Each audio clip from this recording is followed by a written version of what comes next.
And my hope is that by listening to this podcast, your mind has been stretched just a little bit so that you can be more aware of the possibilities that are out there, the possibilities of serving Christ, the possibilities of what is happening in the world today that wants to align itself with kingdom values, something that has meant so much to us here, and how all these different parts can be connected. Because in the end, we're going to be in heaven together, Lord willing.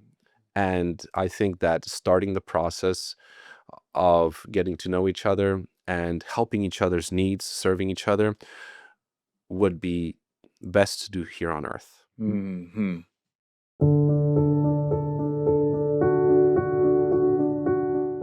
Welcome to the podcast, Yuri.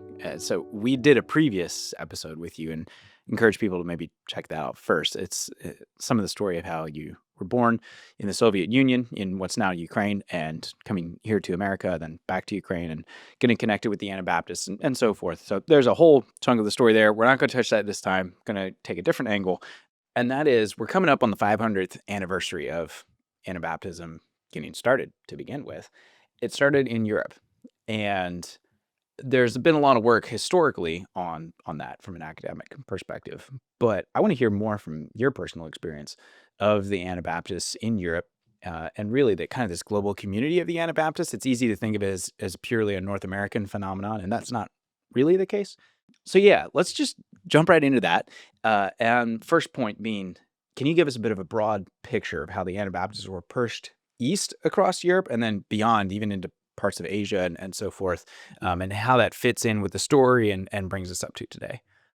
Yeah, Reagan, that's a fascinating subject and one that I'm very passionate about. But I want to give you some context first, is that this is based on my limited experience. And I apologize in advance if I misrepresent some facts or other things. But yeah, I was in my mid-20s before I realized the fact that not all Mennonites or Anabaptists immigrated to North America after being persecuted in Europe. In 2012, I got to know two Russian-German brothers, Rudy and Alex, who got an interest in American Anabaptism and came over to stay in our part of Pennsylvania for the space of several years. And of course, with my grandfather spending some time in two different German concentration camps, I was really interested in Germany and how that society functioned. And now, as I was getting more aware of the historical Christian context, it made me even more interested.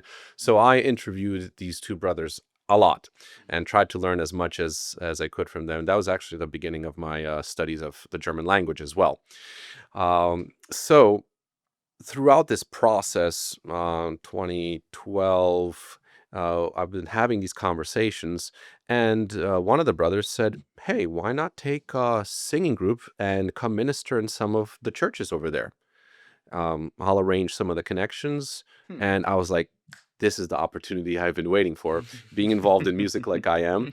And so in 2014, the right combination of interest and opportunity came together, and I went on a trip to visit German Anabaptist churches there in Germany.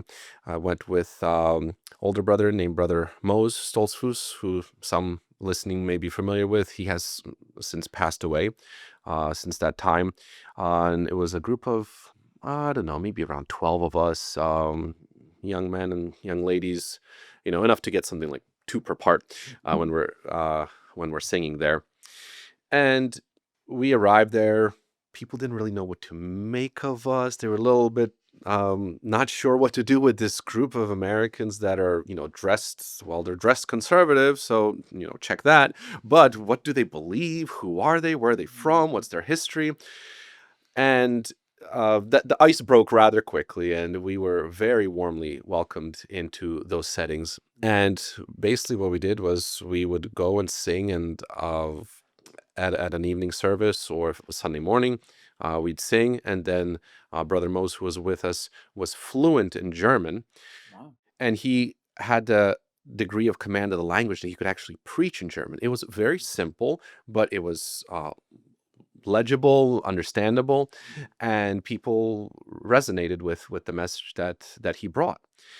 And a turning point on this subject of the European Anabaptists for me was when I visited a church, when our group visited a church in the small town of Bad Ems, one of my favorite places on earth.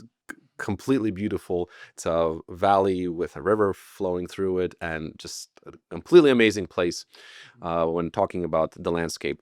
But there is a Mennonite church there, and they have a whole floor devoted to a museum of Mennonite history. Whoa. Oh, man. Okay. Well, let's go. I would love to get. Where in Germany is this? Yeah, so this is Bottoms. If I'm not, so when it comes to German geography, it's kind of like their language. It's all kind of mixed together, in a way, and so it's I think it's a couple hours of drive from Munich. Mhm. So yeah, definitely western part of the country.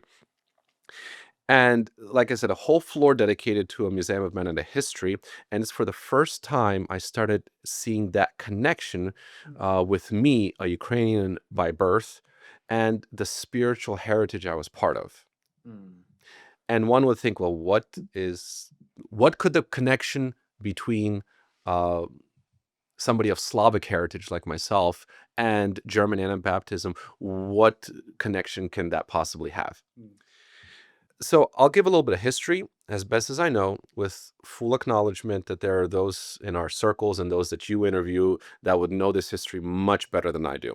Mm. Uh, so, so when preparing for this interview, I just went online to get something more articulated than I can come up with, and I came across this excerpt from the Global Mennonite Encyclopedia Online, Mm. Gamio, if you will, and it talks about Catherine II, Empress of Russia, and she lived from 1762 to 1796. So around the time period that the United States of America was a new country, the American Revolution, think that period in history.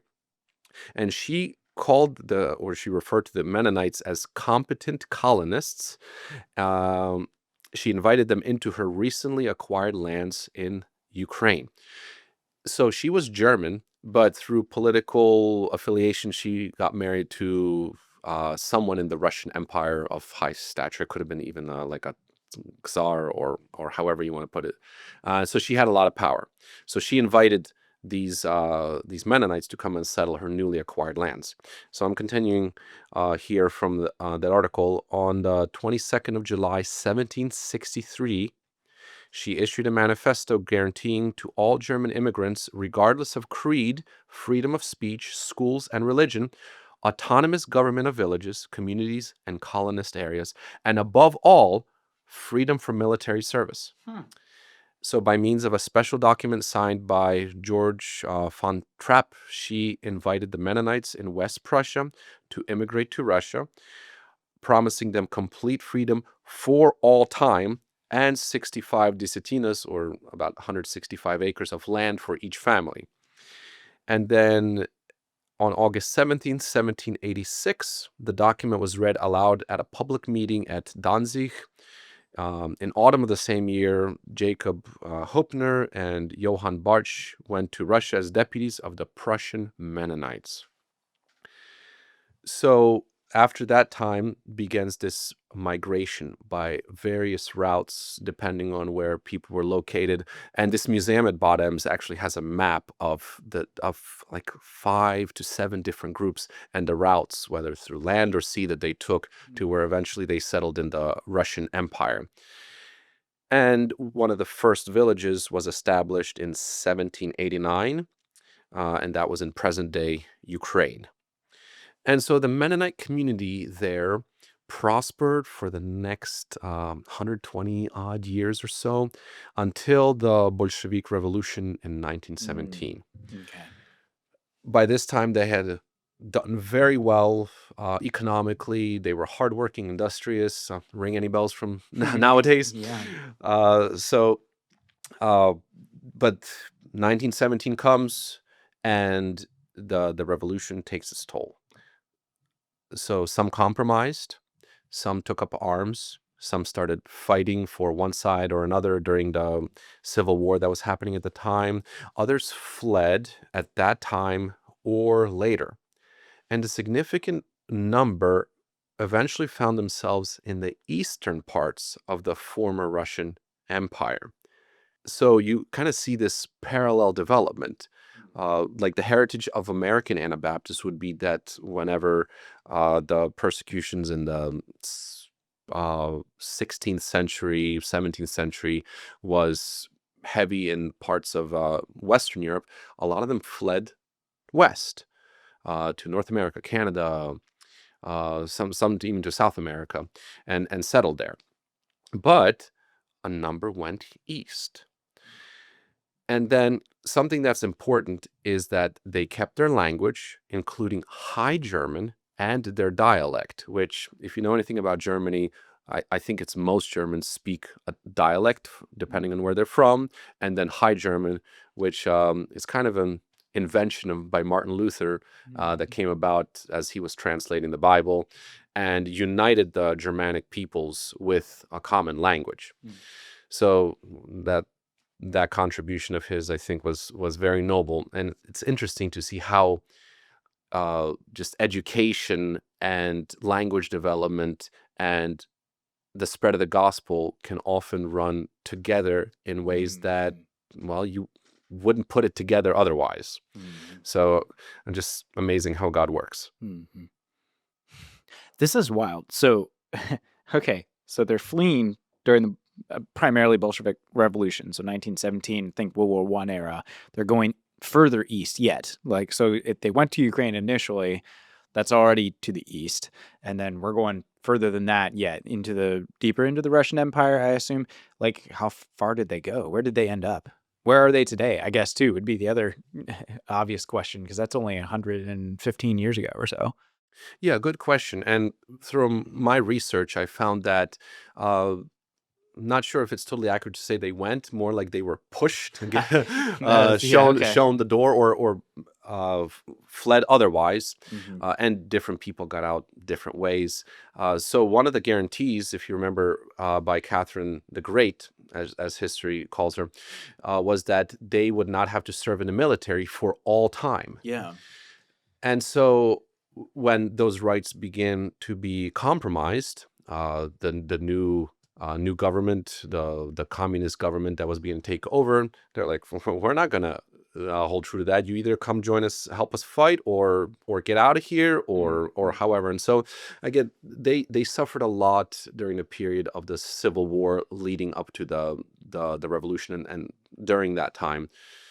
Yes, so as a result of all this scattering that came about of the internal civic strife that was happening, um, many fled where they could, ending up at the far corners of the world, you could say, places like Siberia, places like Kazakhstan, Tajikistan, other places that are like closer to Asia than they are to Europe. Wow. Yeah, that's a piece of the story that we don't hear. Like, I've bumped into it just a little bit because of another organization I'm working with, and we're running into little hints that, oh, that there were or are Mennonites in different parts of Central Asia, which is like really far east from Europe. How did they get here? Oh, they were fleeing different persecutions. I think there may have been some that fled even before the World War I era, just different things like that. I was like, I've never heard that story before. So we have this story of the scattering of various Anabaptist groups. Um, starting in Germany, and then you're talking about the Slavic areas, Ukraine, going further east and deeper into the Russian Empire. What are some of the larger, let's maybe zoom out, larger events and processes that are happening during this time? Yeah, so the interesting thing is that these Mennonites, Anabaptists were, a lot of them were wealthy landowners, hardworking, and those who were true to the faith. I want to make an accent of that because there were those that kind of got acculturated, right? We have our culture, and we're just going to live and not really mingle with the Slavs, and we're going to do our own thing. Right? We're Yeah. going to live in peace, be the quiet of the land. But there were those who were faithful and who were uh, revived and children of God, you could say, that were passionate about their faith, and they would inevitably witness, and there would be converts amongst the Slavs. So these Slavs, uh, alongside those who became believers by like reading the Bible and that kind of thing, uh, were those who clung to kingdom principles and were taking the commands of Christ seriously. Mm. So these Slavic converts, whether converted through the work of the Anabaptists or by reading the scriptures for themselves, they are the ones who are not hiding their faith. They are evangelizing, baptizing people in their locales. Mhm. So once Western Anabaptist influence moves on due to immigration or relocation by the authorities, Mhm. it was this Slavic expression of faith that was left in that area. So you have these parallel communities that develop separately, but share a lot of the same kingdom values. Mm. And these values thrive even when the atheistic communist government persecutes the church. And here again, there's some compromise and a loss of these teachings of Christ. However, others stay faithful and become what the world knows today as the persecuted church. Mhm. This is really, really interesting, like, tracing this thread through history. It feels like there's a chunk of the story, at least I mean, I haven't heard, and so and I'm guessing a lot of other people have forgotten or don't know about it. But why do you think it's important that we're aware of this? Like, okay, so we're sitting here in America, and you mentioned how there's that part of the scattering, right? Then there's these other groups and their experience and that what they went through. What can we learn from them? Why is that important? And anything else you wanna share along with that? I guess that's kinda bringing us more up to present day, as well, so. So, when I think about the implications of asking that question, I like to describe it with a term that I borrowed from anthropology and kind of give a little bit of a spiritual twist to it. So there's this anthropological term called ethnocentricity, which is Yeah. the belief that one's own ethnic group, nationality, or culture is superior to others. Mhm. And so when I first found out about it, I was like, well, is there a possibility that some people can be, or groups or communities or churches can have a spiritual sort of ethnocentricity in Mhm. considering that their culture or their specific way of doing things is superior to others? And as I got thinking about that, the thought occurred that you don't even have to think that way, that you're superior. It's by disregarding or omitting the experiences of other cultures, Mm. especially where Christ and God have worked. Mhm. And if you kind of disregard them, if they're not part of your experience, I believe that it's very easy for this spiritual kind of ethnocentricity to creep in and begin to be part of your life and be part of your worldview and that kind of thing. So I believe that it is in our best interest to develop an awareness of the issues churches, especially the persecuted church, are facing, and how other contexts of kingdom Christianity have approached various facets of the faith. Mhm. Mhm. As in, we have a lot to learn from these people, basically, right? Like it's easy to look at our experience in total isolation and just be like, "Here it is," you know? And you're saying, "Well, let's expand our perspective a bit, or let's, have an awareness of the experience of others that went through what you've been describing here." Is that a fair way of saying it? Yeah, I agree with what you're saying.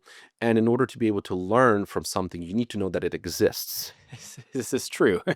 Yeah, that's a good point because I think a lot of the story you're telling, I'm guessing a lot of people don't know it. I mean, a lot of this is new for me, you know? So let's get a little more specific. So we're here in America, right? We're North American Anabaptists, I guess you could say.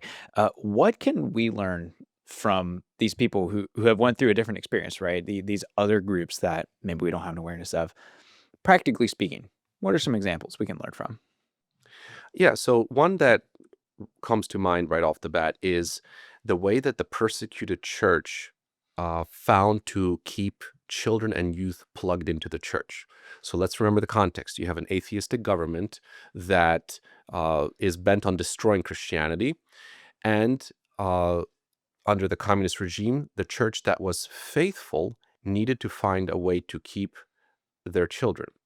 And when I say faithful, I say it's because there was a church that wasn't faithful, as history has shown, to Christ and was under the authority of the government. And an interesting story is my mom actually remembers when, as a little girl, going to such a church with her mom and being held up and not allowed to come in, as these government-sanctioned churches were not supposed to have children in the service. And so right there at the door, there were deacons or other ministers, and they were letting the adults come in, but the children had to stay out. And the way my mom described the situation, it was tragic. It was terrifying. She was basically told to separate from her mother, but the situation was such. I guess there was some kind of a fuss involved, and they said, "Okay, you can go sit somewhere in the back, hidden from you," and that kind of thing. But just imagine that kind of situation Yeah. coming to a town near you. So the faithful church said, "No, our children will be with us during the service." And they were persecuted for it. So under a time of persecution where it's hard to do any kind of evangelism, you're left with the question of, well, what are you going to do with your children? How are you going to plug them into your faith and make sure that it becomes their own?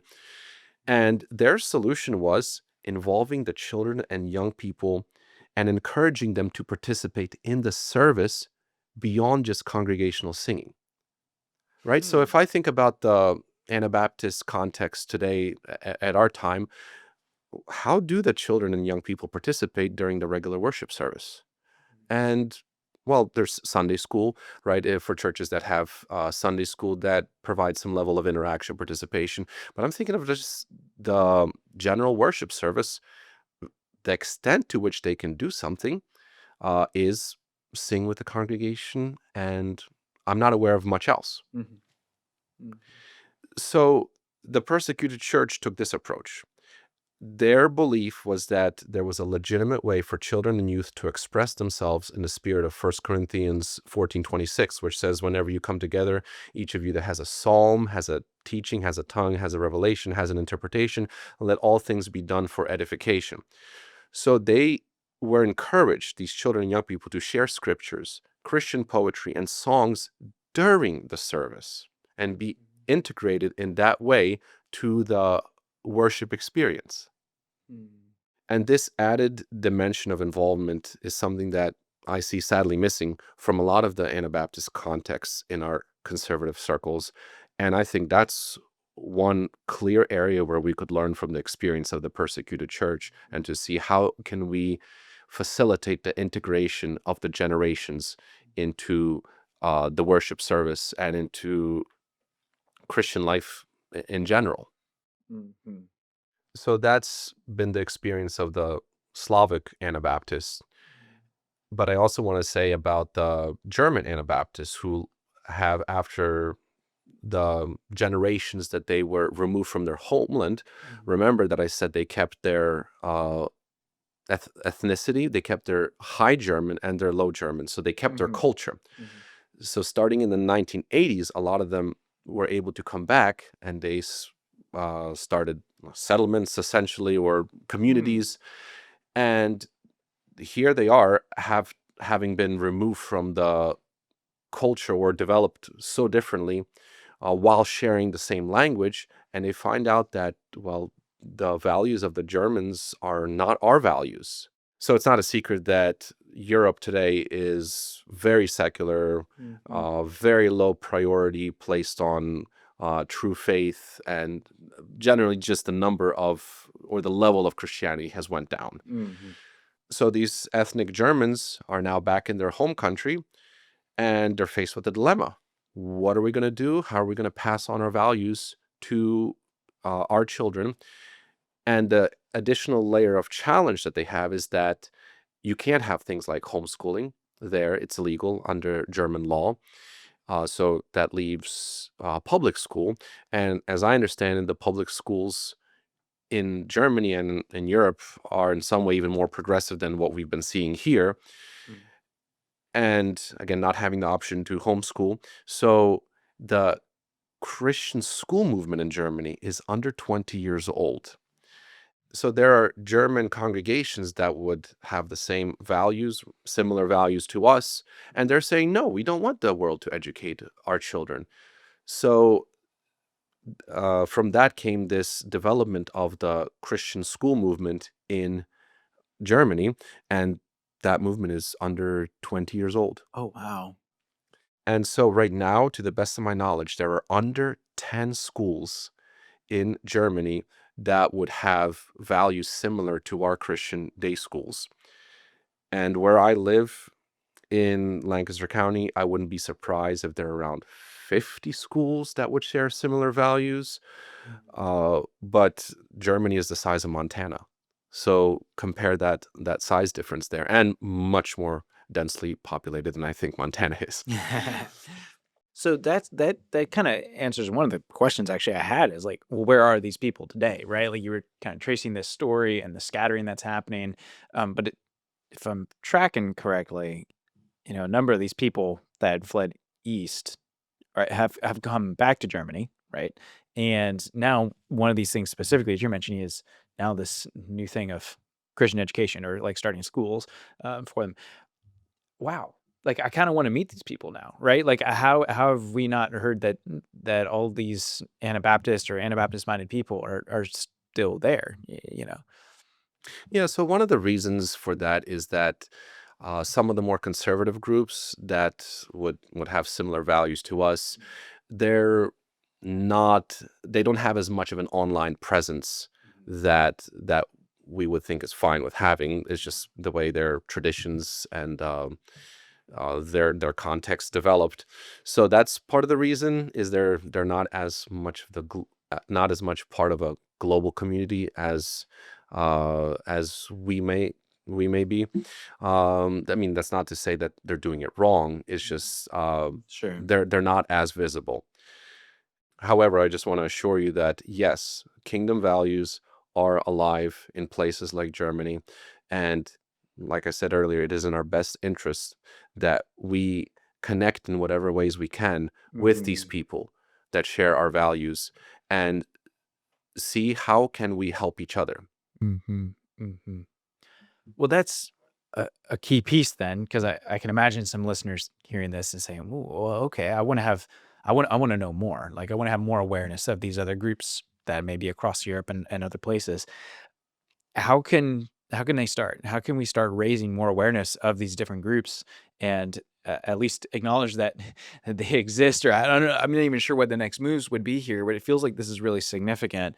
And of course, I want to just put that out there of if some of these people are over there and hear this podcast, like reach out. Like maybe we could connect. I mean, I'd love to interview some of them and get their story, as well. But yeah, I'd be curious what you would have to say to that. Sure. So, in my mind, you have to start with a desire. There must be an awareness and a desire to get to know a different facet of the kingdom of God Hmm. and where God has worked. So, something that comes to mind is if you're planning a trip to Europe, make it more than just a vacation. Plan to visit one of their churches. I know people that have and were enriched by the experience. You'll find things that are different, but you'll also find like aha moments. Wow, that is very fascinating and neat. Something specific that comes to mind is the one church that I have some contact with is they have a church yearbook. And we know of like school yearbooks, right? But this is Hmm. a church yearbook. And if you Interesting. were to look at that yearbook, you would see a table with all the services, who preached, and what they preached about, with a short summary of that. Interesting. And then you would have things like what are Hmm. some things that happened in the life of the church? What are some ministries? What were the young people doing?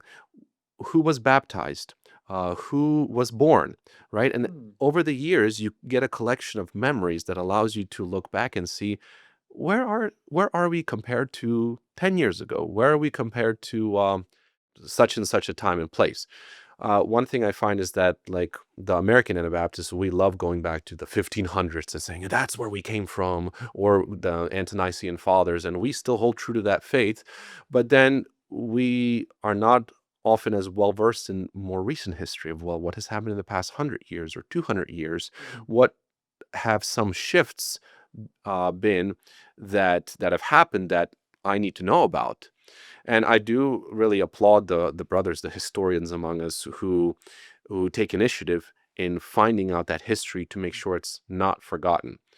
So I really appreciate that. And if Mhm. you're involved in that effort, then That's great. If you're listening to this, I just want to bless you in continuing that work, in raising awareness of history, because it's such a critical part of the Christian experience. Mm-hmm.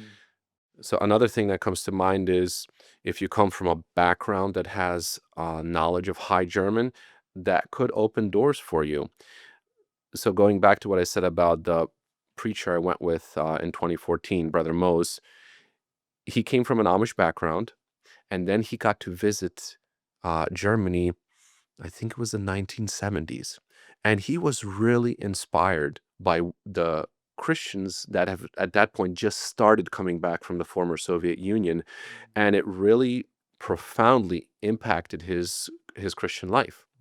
He just saw the fervor of these brothers that were just a couple years ago persecuted, may have spent time in prison, and it really had a profound impact on his life. So he came back and he attended night classes to learn High German, was able to, I guess because of his Amish background, acquire it rather efficiently.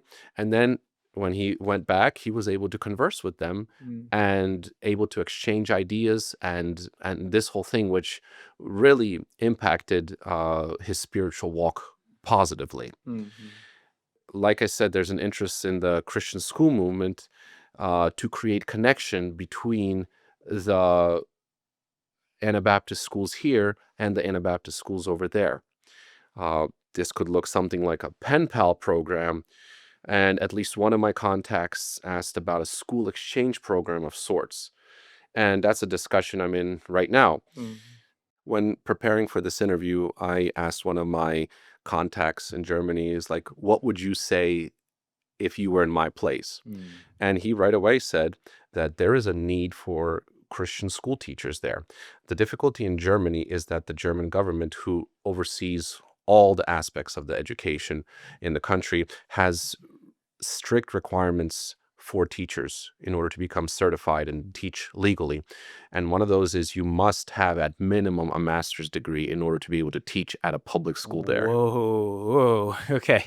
That's a major investment, Like, about a 6-year process to get a master's degree, for those listening. Um, wow. Mhm. Yeah, so maybe you're in the process of getting a higher education and are looking for ways to serve. Adding something like TESOL training to your degree may open up doors you've never dreamed of. That's true. Mm.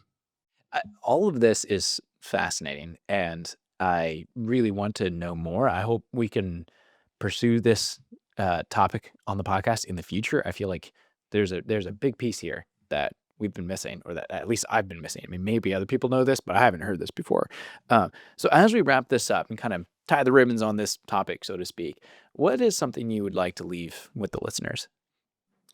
Yeah, so two things.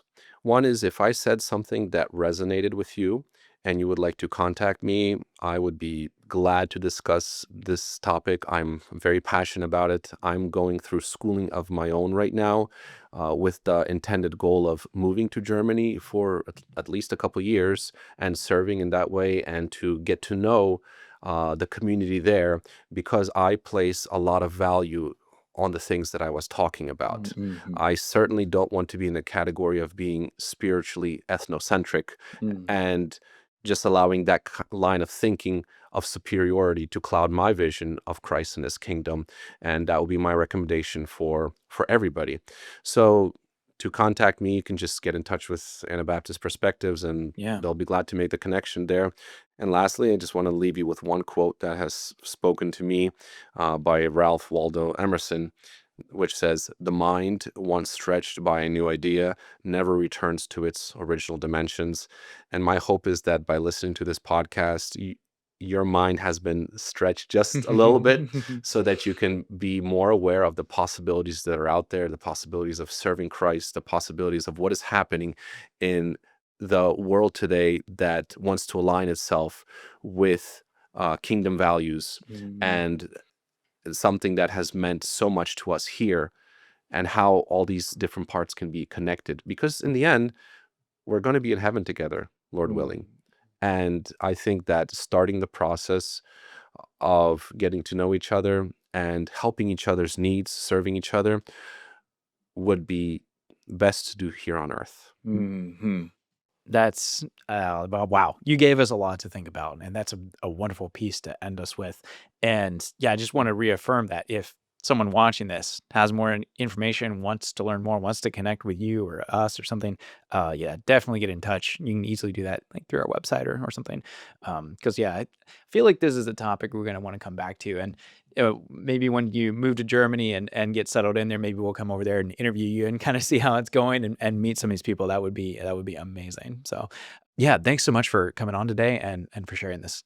Yeah, and thank you for having me as a guest here on the podcast, and blessings to you as you continue this work of asking what I believe to be the right questions. And yeah, may God use you to impact the world for His glory. Yeah, thank you, Yuri. Thanks for listening to this episode with Yuri. We did a previous episode with him telling the story about how he was born in Ukraine behind the Iron Curtain and ultimately found his way to America and the Anabaptist movement. You can find that linked in the description down below. We also have an email newsletter, which you can sign up for on our website at anabaptistperspectives.org. Thanks again, and we'll see you in the next episode.